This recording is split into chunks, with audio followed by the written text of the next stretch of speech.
blah, blah, blah, and DDD, and whatever the heck else you want to put in there. All right. Blah, blah, blah, indeed.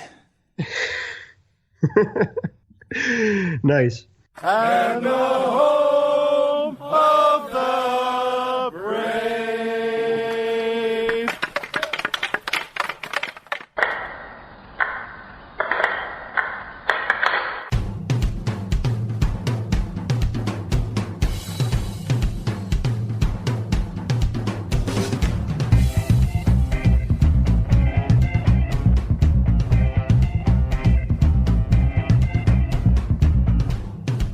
Game on!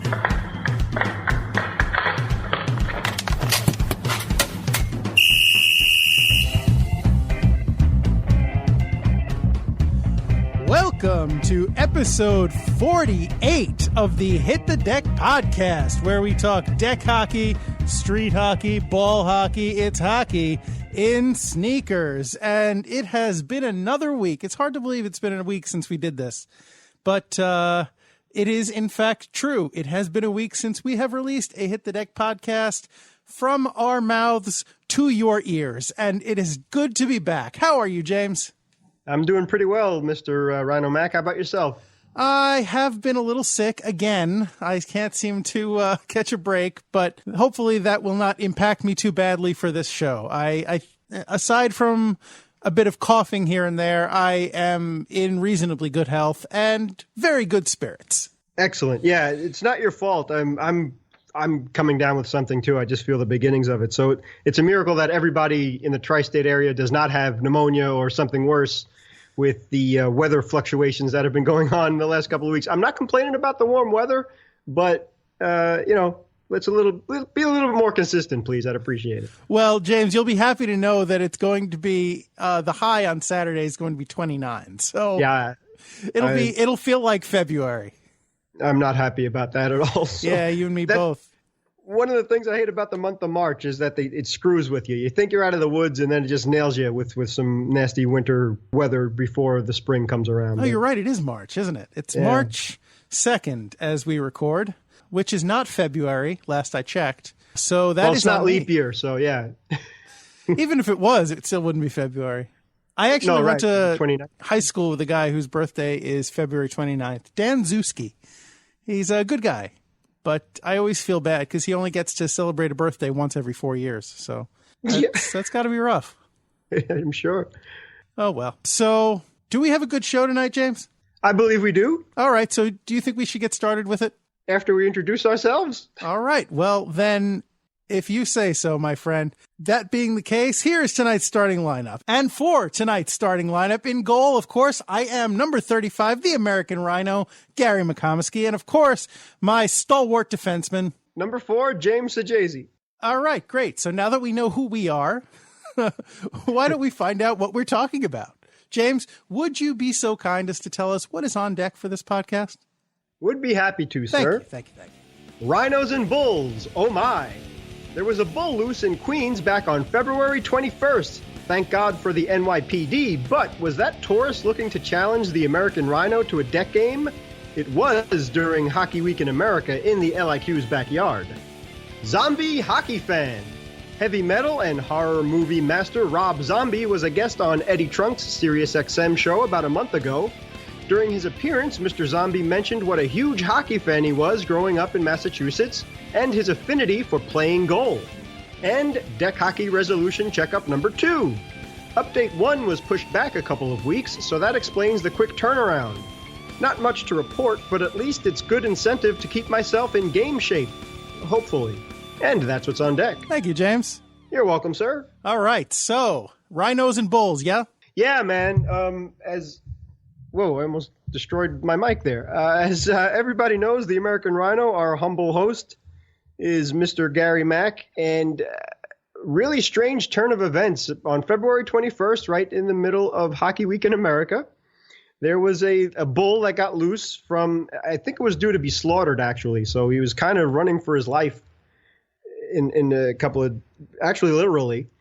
and he was running around in Jamaica, Queens, so not too far from where the LIQ plays. Queens is a big borough, but if you find yourself on, who knows, one of the major highways, you can go wherever you want, maybe catch a Met game or even head on over to Brooklyn and see the Islanders play, whatever the case is. So there was a bull literally loose on the streets in Queens. So it's not something you see every day. No, it's definitely not. James, as I said to you, Jamaica is not that far away from Flushing, and downtown Flushing is known around these parts as Little Chinatown. So as I said to you, perhaps he was just looking for a China shop. That's true, too. But all evidence points towards he was looking to challenge you to a game. So I'm very happy that he did not find you, not because I was worried about what was going to happen to you by any means. I was more concerned what might have happened to the bull. Well, I appreciate that. Fortunately for both of us, I was at work at the time in Manhattan, so I was in a completely different borough. Yes, you're completely innocent and good. Again, thank God for the NYPD. They actually had to sedate the bull. And good thing that they're prepared for such things. I don't know. In New York, you're not really used to bears and coyotes and things, but every once in a while, one of those animals will sneak out somewhere, somehow. There are a lot of weird people in the city and people that may have animals for quote-unquote pets that really should not. Well, I believe this bull escaped the slaughterhouse. Yes. This bull did, exactly right. And we can refer to him as he, I'm assuming, because I believe, that is what a bull is, right? A male, right. Male bovine? Yes. But the funny thing is, I don't really believe in horoscopes or any of that silly stuff, but I was born in May, so my sign, if I believe that silly nonsense, is a Taurus for the bull. But so I have a soft spot in my heart for these animals. However, when they are used for slaughtering and other means, they take away their manhood, let's just say. Right. But a real natural bull is the full deal. So well, that explains why you're so stubborn. I guilty as charged. That's very true. I do have a lot of the coincidentally or not, I do have a lot of the character traits of the Taurus, and being stubborn is definitely one of them with the thick head and whatnot. But in this case, yeah. So just the tail of the tape. Yes, James, tell us what some of the other attributes of the Taurus are. Okay, we'll start off with the Taurus, and if you wouldn't mind going into your brethren of the rhinos, maybe that would be more appropriate. So, okay, fine. So the tail of the tape, if a bull were to mess with a rhino, let's just call it as it is right now. So on average, bulls can be as tall as 6 feet. From what I was able to learn from the internet, hopefully it was truthful and not the weird, crazy stuff that you can find on the internet. So I did see that there was one bull that was in Italy, of all places, grew as high as 6'7". But let's just say on average they could be 6 feet. That's to their shoulder, not standing on their hind legs or anything like that. So they can weigh as much as 3,500 pounds and can run as fast as 40 miles an hour. So that's a pretty formidable animal. Mamma mia. That's exactly right. So bulls also have very hard skulls with big, formidable horns on their heads designed for goring and hurting and maiming. A strange thing about the running of the bulls in Spain every year, I never figured out why you would willingly go on cobblestone and concrete and run in front of 3,500-pound animals that are, I'm sure they're not taken care of, so they're in a bad mood. And they're very grumpy and strong and powerful. And not only can they maim you, but they can just trample you and kill you. So well, why do people jump out of airplanes? You know, why do people bungee jump off of bridges? Like, some people just look for thrills, and you know they don't necessarily do smart things in the pursuit of said thrills. So you know, you go with your heart over your head sometimes. That's just how people are. All right, fair. Yeah, I'll reserve judgment for the Spanish on that aspect, but I couldn't find out how long a bull can grow because we do have statistics on a rhino, but I think they could probably be as long as, I don't know, 10 feet or thereabouts, roughly. So, pound for pound for an animal, it's very formidable, and it's designed to maim and kill and hurt. And not something that man has any chance of going up against without a big rifle and a few miles distance in between. Well, I mean, we seem to do pretty well when it comes to our beef production, so we might not need necessarily a rifle and a long distance. Might just need a good sturdy pen. And then that's another thing too. You're kind of angering bulls on another aspect, because if a cow is a female version, and if they're just designed for us to get milk and meat from, they're going to be slaughtered no matter what. So that's killing its mate isn't a great idea either. So kind of keep that on the down low. Oh well. Okay. Well, on the other hand, I know from this very reliable piece of paper that James prepared for me that rhinos, which, as you said, are my namesake, can be as tall as 6'6" to the shoulder. That is taller than myself. So that's actually, I'm 6 foot. So that's scary. Just to the shoulder. Mm-hmm. As long as 15 feet. Which does not include the horn, or as James put it, the 5-foot dagger on its snout. Yeah. And can weigh 5,100 pounds and can run 35 miles an hour. And, of course, it is also covered in a thick, tough armor-like hide. Right. So when you're looking at it, a bull versus a rhino, or basically anything versus a rhino, is in a huge disadvantage. Although it looks like the bull might be able to outrun the rhino.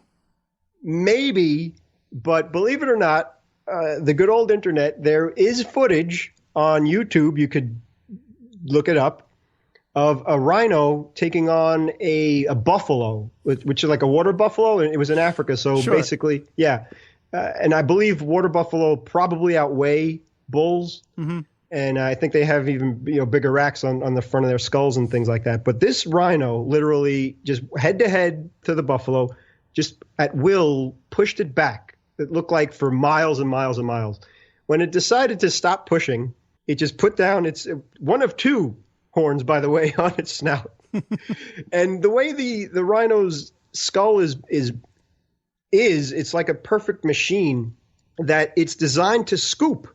So it could get lower than a bull, I think, mm-hmm. because their horns are on the top of its head. The sure. rhino has, So it's designed to scoop like that and get its horn underneath anything it wants to. So when it puts its head down, it's basically that horn is right on the ground. So it could just come right up with all that muscle and strength and just lift anything it darn well wants. So that's what it did. The poor water buffalo was way outmatched.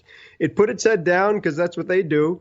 And the rhino had enough leverage to go underneath the bull and just lifted its head like nothing was there. And Lord knows how many pounds this bull weighed, or water buffalo.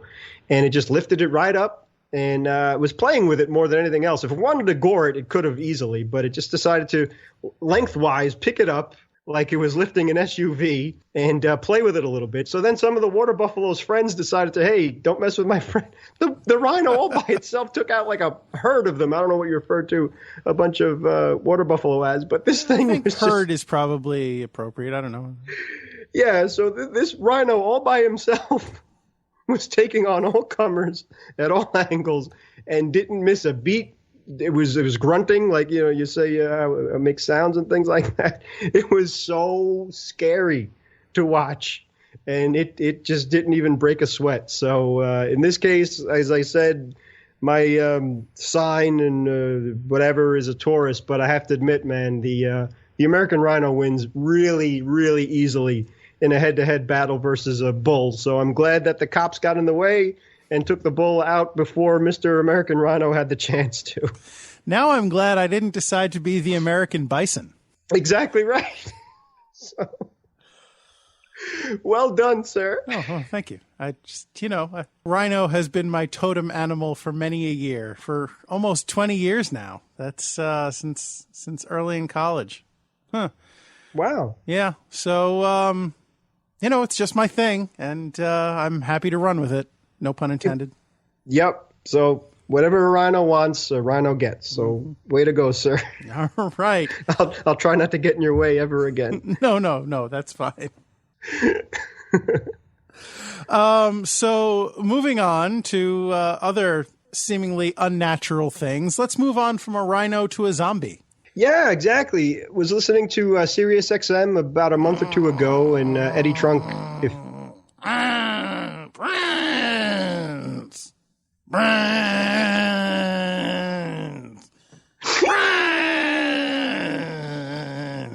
See, I know what noise a zombie makes. You'd think, with all the discussion about rhinos lately, that I would have thought to look it up, but no. But zombies are in the zeitgeist, or the pop culture. They're very big now. So yeah, it's true. Zombies, I know. Zombies, all right. Why are we talking about zombies?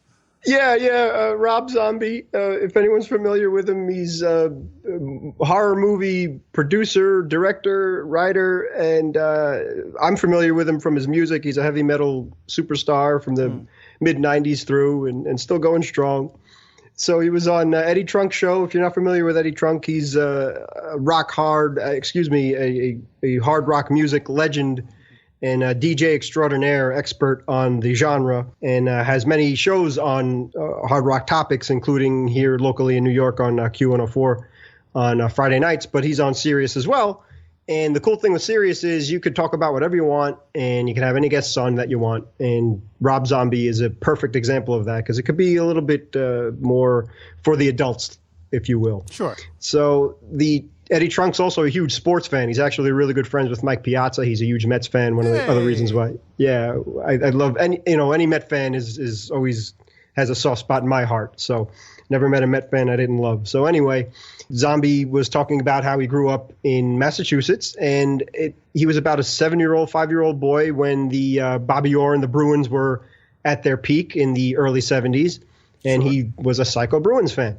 So from there, he played street hockey, roller hockey, deck hockey, as Gary says, hockey and sneakers. Mm-hmm. And guess what his favorite position was? I can't imagine. What could you possibly be setting me up for here? Yeah, well, just like the Rhino, what else does the American Rhino play when we're in deck hockey mode? NHL 16 on the PlayStation. No, but you have another chance. No, okay. How about the Scorpions on my iPhone? That is true. That is true. But I'll give you another shot. All right. Okay. Last chance. Okay. Phone a friend? No. Poll the audience? No, there's no audience. I'm in my living room. Okay. Buy a vowel? No. Goalie. Yes. Yes. I won. Oh, I'd like to thank my wife. I'd like to thank my daughter, James, of course, my parents, God, everybody.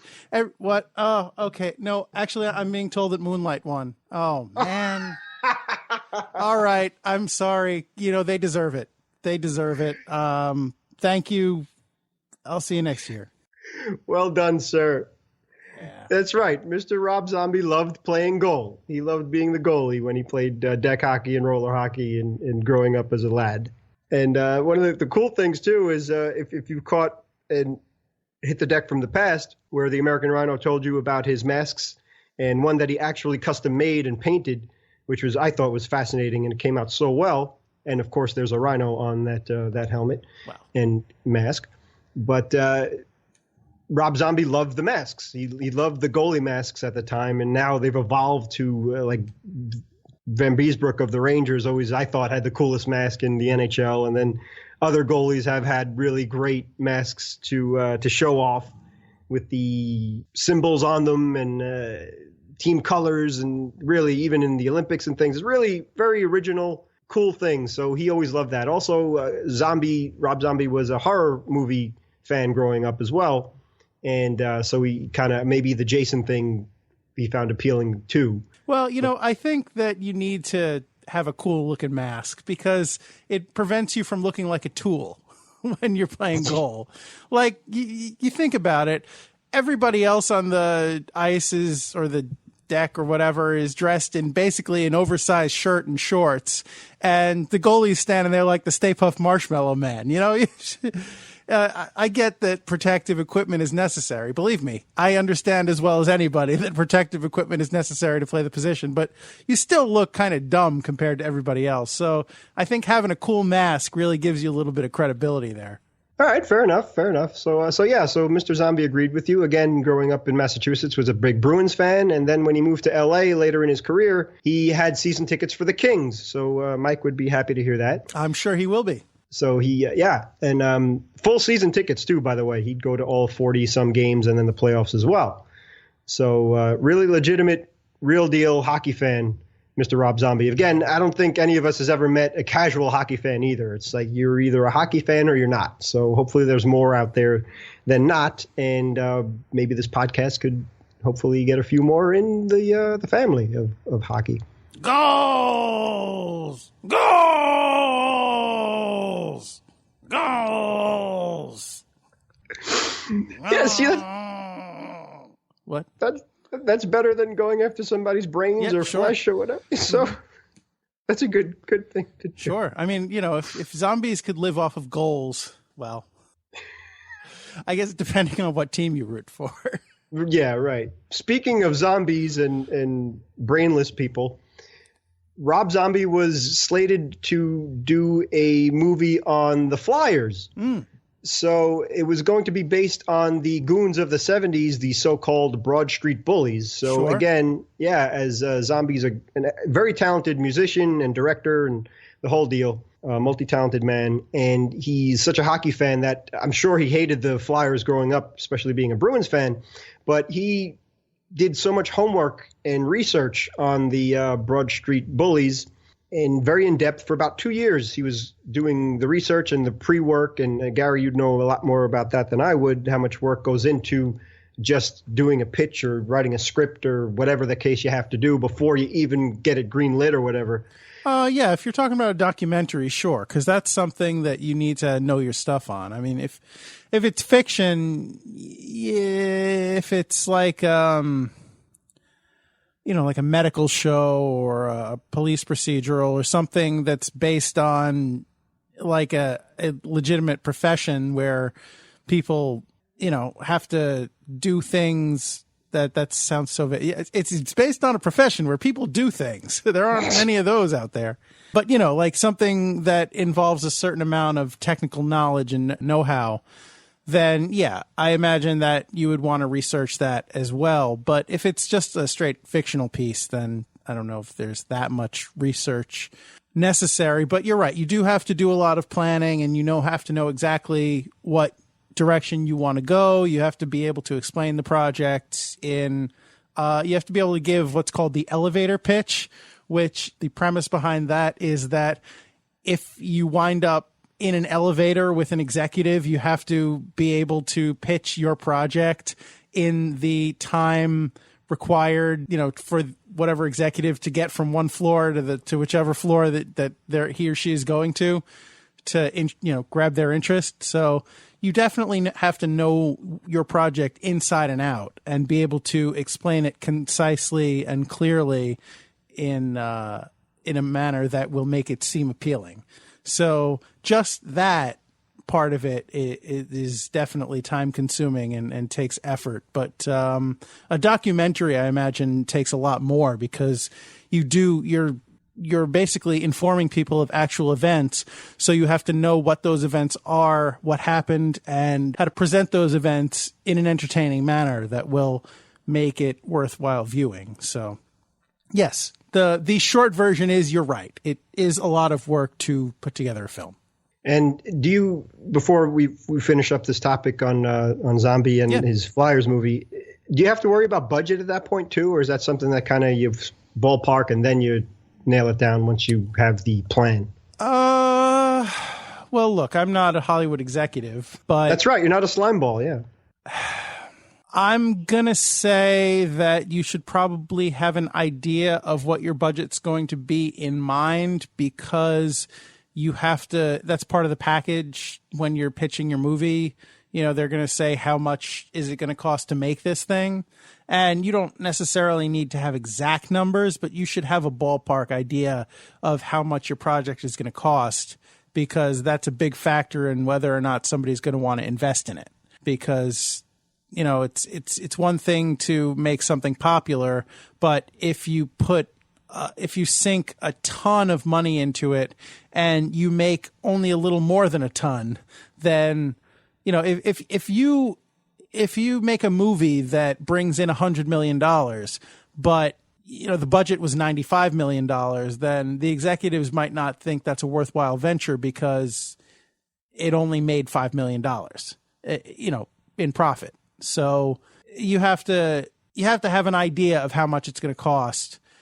And if you're talking about a documentary, then that should probably be on the lower side, because documentaries don't usually bring in as much box office revenue as, big blockbusters. So yeah, you definitely should have an idea of what that budget is, even if you don't have a firm handle on it. Okay, fair enough. But yeah, so Zombie was really classy about it. He was very matter of fact about talking about what happened with Eddie Trunk. And basically he said he had to ditch the project after, again, doing about 2 years of research on it. And he said that it was because of, quote unquote, too many chefs in the kitchen and caused by too much red tape from the NHL, which I was surprised to hear that the NHL would balk a little bit on that, and especially the Flyers. So to me, I'm thinking, and this is just pure speculation, Rob Zombie didn't even hint this, so I'm saying this on my own here.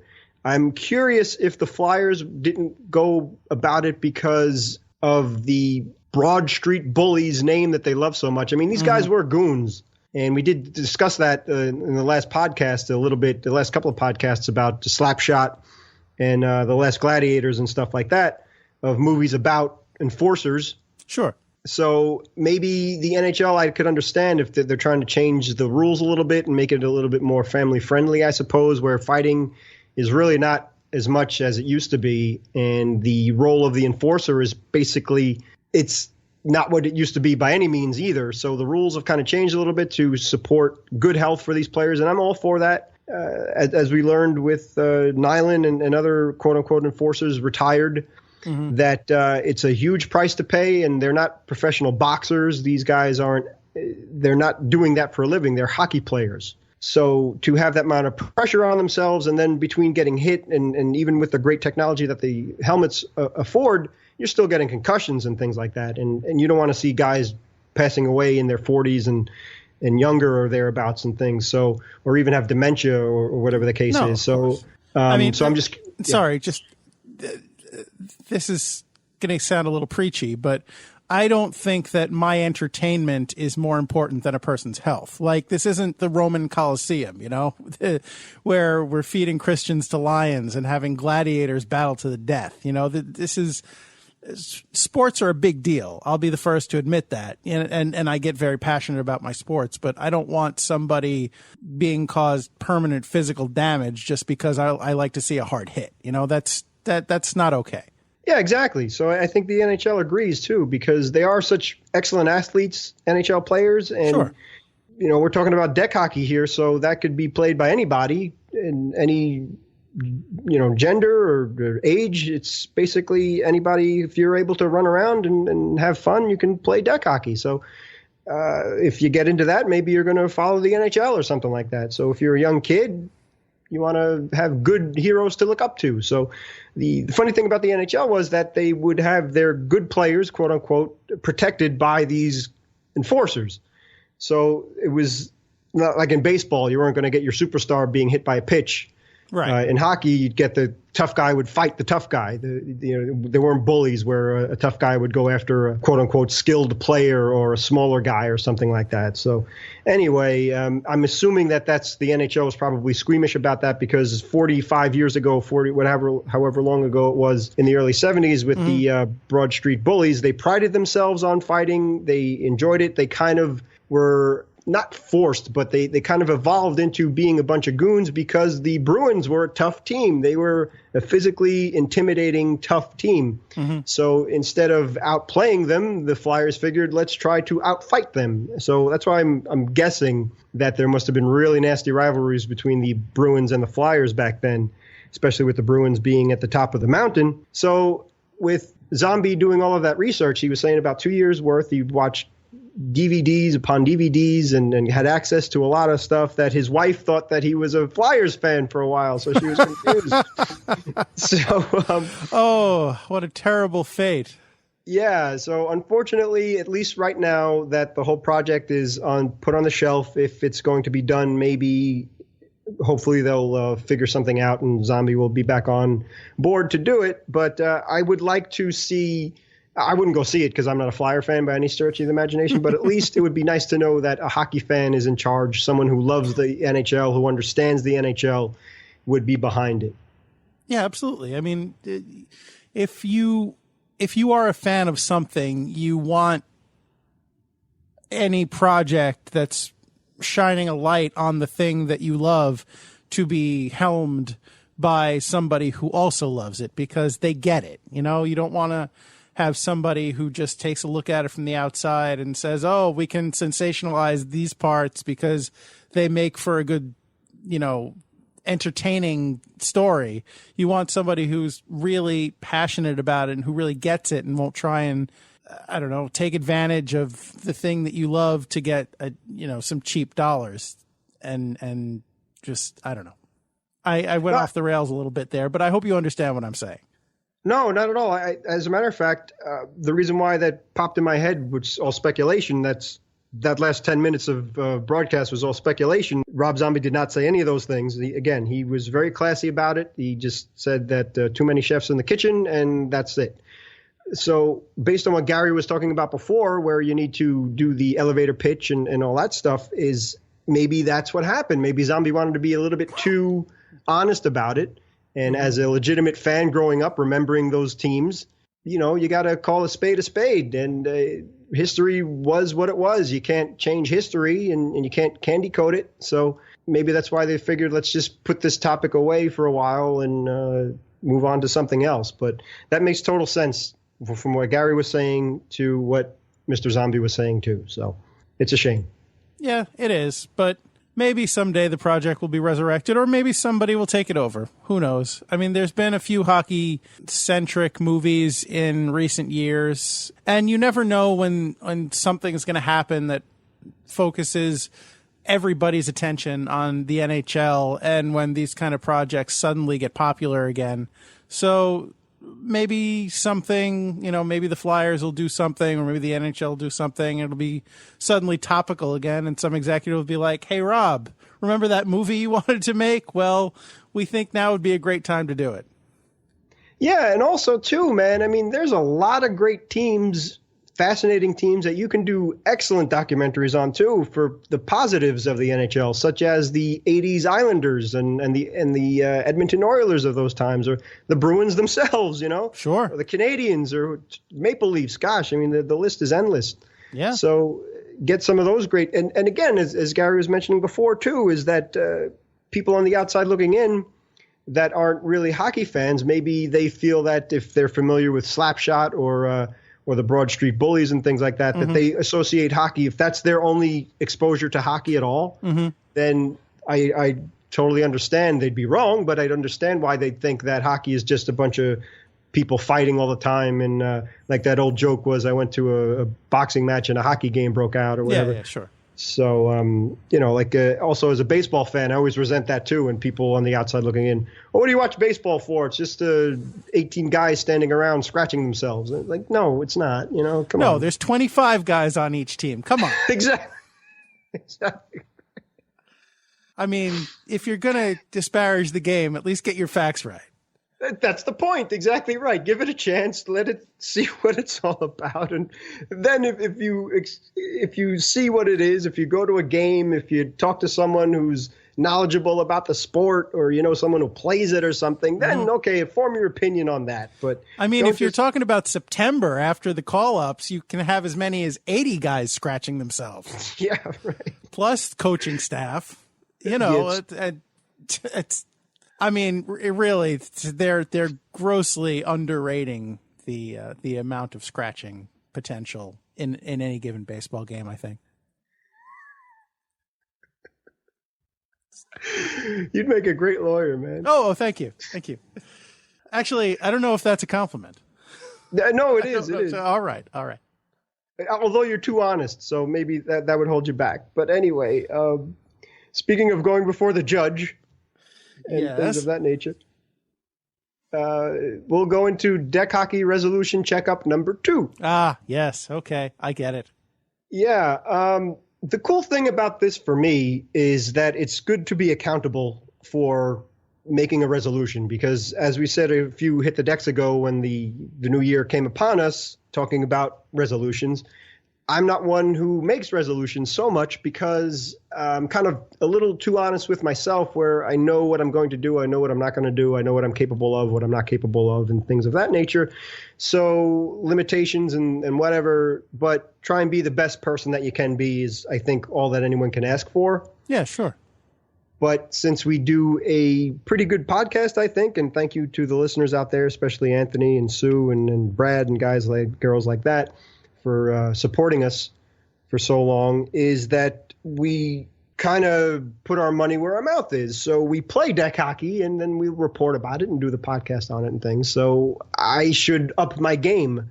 So the best way to do that is to get in good shape and to practice and to do what you can to be a good teammate and help your team to win. So that's one of the reasons why the resolution is sticking and why we'll go over it once a month. Hopefully at the beginning of each month, the first podcast of each month, we'll go into that. So that's why the last 2 are so close together.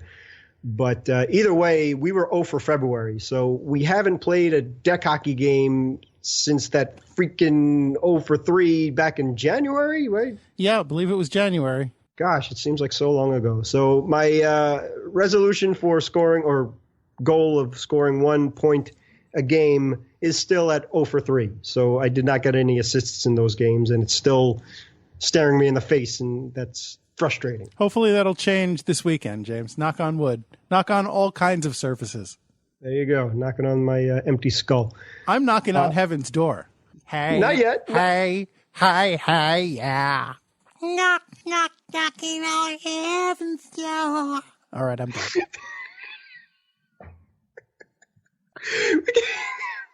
done.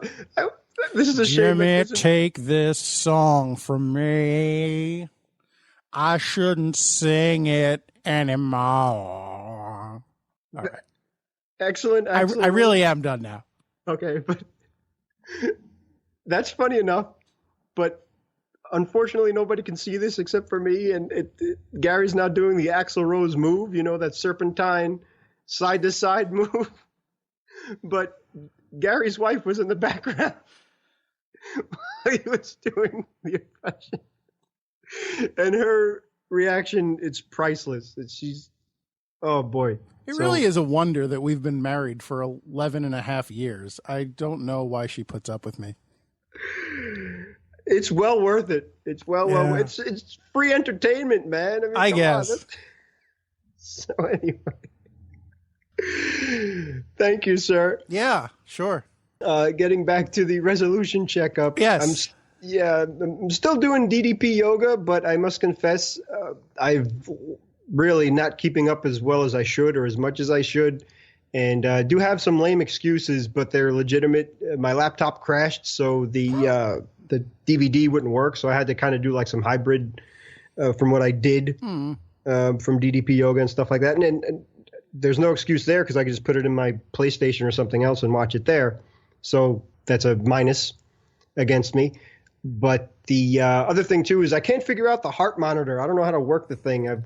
Gary suggested to look it up on the internet and so on and so forth. I'm doing something wrong. I'm just not smart enough to figure it out. So. Bring it on Saturday, James. We'll take a look at it, you and me. All right. Yeah, I figured out how to set the time, how to set the heart rate. But, all right. Well, baby steps. Maybe, yeah. Baby steps indeed. So there. So my apologies for that. But, we'll figure that out. And the other thing, too, is continuing to exercise regularly, or at least as regularly as I could, working on balance and cardio, and specifically working on hockey actions, so stick handling and passing and mocking the shooting. So just at least trying to get the muscle memory down. Mocking the shooting, huh? Yeah. Oh, some shooting you are. You couldn't put a puck in the net if it was a soccer net and there was no one guarding it. Oh, you're so lame. You're lame shooting. I don't know. I'm sorry. It's actually true, which is really sad. But anyway, one of the reasons why I'm on defense, so at least I can try and block a shot or something, because you're not going to rely on me to score by any means, even if I had a soccer goalie and no goalie in goal. Although if it's 25 degrees on Saturday, you might want to reconsider dropping down and blocking a shot. Yeah, maybe I'll just go in the fetal position to try and get the vital organs some blood. And I suspect one would lead to the other. Maybe.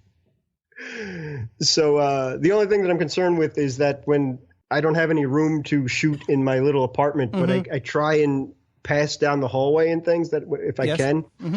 So it's the thing I'm concerned with. I want to get out there on the deck area is that when I have the puck on the stick and I'm kind of not doing what I'm practicing. So that's kind of scaring me, where I want to make sure the whole point of practicing is to make sure that you do perform better and you get the proper muscle memory. So usually when you're shooting and stick handling without the puck, you're supposed to do it just as well or better with the puck. That's the whole idea. So my passes were kind of offline a little bit because I don't have enough room to actually pass properly. I got to kind of like another baseball analogy is make a bunt, if you will, because I'm not doing the full form of following through with the pass. So this is something to keep in mind. And again, Gary, if you see me really screwing up or anything like that, please let me know and I'll try and work on it, or at least between games and things, and practice on that. So that's how it's going. The first 9 weeks of the year have been fairly consistent, and I think I'm ahead of where I was last year.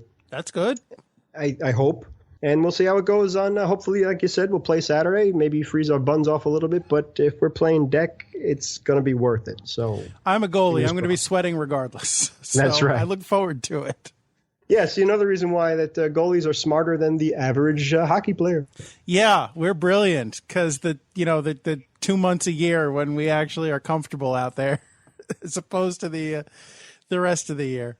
Yeah, James, you're doing better than me. I got to say, with the keeping up with the exercise resolutions, I've fallen completely off the exercise wagon. Yeah, because you gave me the DDP yoga. No, I still have it. I have the app, so I have no excuse. And the heart monitor. I mean, I have excuses. I just don't have very good ones. So, I'm very tired. I don't have time. I don't have space. I have plenty of excuses. I just, they're not valid. But I really, if you listeners have any suggestions for how I can motivate myself to get back on the horse, as it were, and jump back into it, please, I'd love to hear them. Email us at hitthedeck@gmail.com or tweet at us at hitthedeckpod, or I don't even know my own Twitter. Is it Mr. Gary Mac? It might be Mr. Gary Mac. Might be Rhino Mac. I don't know. Just tweet Hit the Deck. Hit the Deck Pod. That's the safe bet. All right. Yeah. So I just wanted to put that out there. So even though you don't think you're doing that great, James, you're way ahead of me. So congratulations for that. And I guess we'll both try to do better. Yeah, and it won't mean a hill of beans if I'm in better shape, but not playing well. So you don't give yourself nearly enough credit, as always. Last minute remaining in the podcast. All right. So thank you, Pops. Last minute, we do have another podcast comes to its close, and we hope you've enjoyed whatever it is we've been talking about tonight. A bit of shorter podcast than we've had lately, but you deserve a break. You put up with enough out of us. So again, thank you, Pops. Thank you to the LIQ for sound effects. Thank you to Anthony Sajazi for music used in the podcast. Thank you, of course, to you for listening. And hey, if you are a new listener, this is something we haven't talked about in a while, but if you're a new listener to the podcast, I know we've gotten a few new listeners since the last time we brought this up. If you would like to hear James and I start a new podcast, an additional podcast to Hit the Deck, and you have an idea for what we should talk about, feel free to email us at those places I just said, hitthedeck@gmail.com, or tweet at us at hitthedeckpod, or hit us up on our Facebook page. And we might just consider doing a second podcast because we like talking to each other. We just don't have any valid reason to do so other than, conversing as friends do. Anyway, I just wanted to put that out there. Another thing I wanted to put out there, and this is actually a very big announcement that I want to make this week because I know a lot of you don't listen to the podcast right away when it drops. Sometimes it's sometime the following week. And I don't want any of you to miss out on this. On Saturday, March 11th, starting, let's say, around 5 to 9, so around 8:55 p.m., James and I are going to be live streaming a local deck hockey game on our YouTube channel, which is Hit the Deck Podcast. You can search for Hit the Deck Podcast on YouTube and find it. So in addition, this coming week, I really hope to be able to put up a fun new video feature for you to enjoy. But again, Saturday, March 11th, 9 p.m., we'll be starting about 5 minutes early. We will be streaming a live deck hockey game. It should be a good game. It's going to be at the Sports Arena in St. James, New York. And it is going to be the Hackers versus the Misfits. So both teams seem to be pretty good this year, and it should be a good game. I have that on good authority. So you probably don't want to miss that. It should be fun. That being said, I've already spieled all the other stuff. So, James, is there anything you would care to add? No, sir. You're doing great. Thank you. Oh, all right. Thank you. It's good to have that vote of confidence. I'm happy to hear it. So I've talked enough. You've heard enough out of both of us. So until next week, I will, of course, leave you with the reminder that the weather's hot, the weather's cold. It can be really, really annoying. It can be really hard to get into a rhythm. But still, in spite of all that, I would urge you most heartily to remember it's deck hockey. Don't be that guy. Thanks, everybody. No, wait. That's wrong. That's not how I do it. That's not what I say. It's not my thing. That's not that thing I say. I'm sorry. I'm all over the place. All right. Let me try that again.